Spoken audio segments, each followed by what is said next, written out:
Tribute to sa Philippines dahil nga sobrang hilig natin mag-basketball. Kahit chinelas lang, laban na yan. Talagang umangat na yung souls niya from yung sa harap. Isang date lang naman ginawa yan. So asahan nyo na, hihiwalay na lahat yan.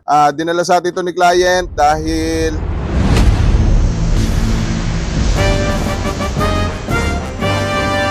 what is good, Soul Fam?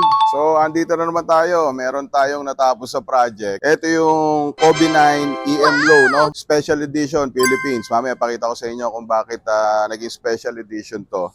Dinala sa atin ito ni client dahil meron na siyang mga soul set. Oh no! As you can see here, talagang umangat na yung soles niya from yung sa harap. Pag ganyan na nangyari sa sapatos nyo, buo na yan. Alam naman natin na isang araw lang minamanufacture yung sapatos. So, kung meron na nag-sole set at meron nang humiwalay, isang date lang naman ginawa yan. So asahan nyo na, hihiwalay na lahat yan. Kaya ang ginawa nating service dito is Pure Glue, kasama na ang cleaning, no? Mabalik tayo. Kaya naging special edition to na Philippines dahil dun sa design niya. Ayan.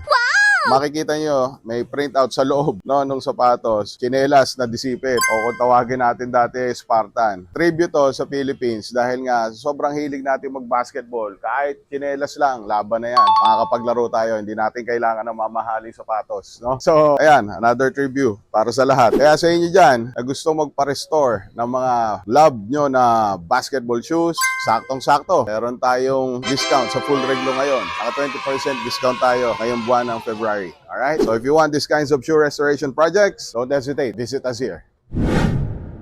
Soulgate. Soulgate, pagod mong sapatos, we revive that. Lahat ng mapigat, we rewind that. Repair, custom clean, we define that. Automatic in a craftsmanship, we